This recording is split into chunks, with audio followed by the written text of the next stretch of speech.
we're going to take a look at how to create an original fish mannequin, a mannequin in a specific position just like it's swimming through the water.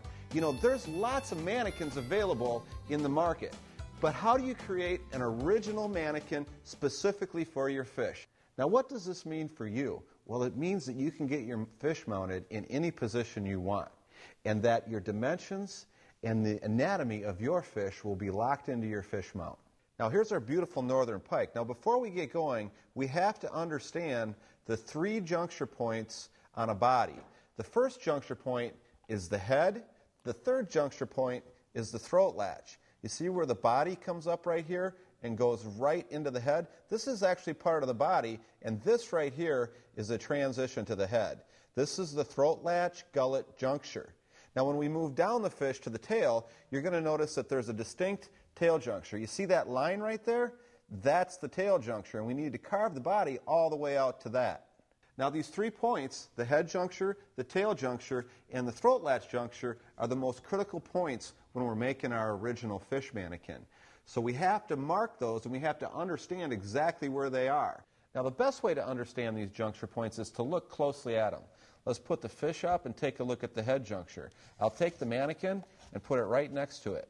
You can see right here that the mannequin butts right up to where the head juncture is. Now, the head juncture on a northern and any warm water or cold water fish is where the scales end. You see the roughness of the scales right here, and then you see this line right here. You can actually see a line on a northern pike, and then the smooth area of the head begins.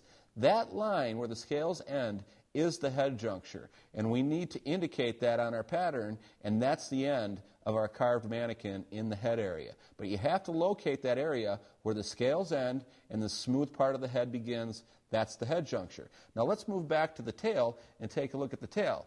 Now back here we can see that line again, and if you take a look, the shape of this mannequin is exactly the shape of this tail juncture. You can actually see where the scales end here and the rays begin. That's the tail juncture all the way around. So the head juncture and the tail juncture are very similar. They're on opposite ends of the fish, but the juncture is right where the scales end. In the head, where the scales end and the smooth top of the head begins, and in the tail, where the scales end and the rays of the fin begin. Those are the two farthest out junctures of our mannequin. Now let's take a look at the throat latch so that we can understand that area. Now here's the throat latch of a mannequin, and here's the throat latch of our fish. Again, the throat latch is a very thin-skinned area that goes right up to the juncture with the underside chin.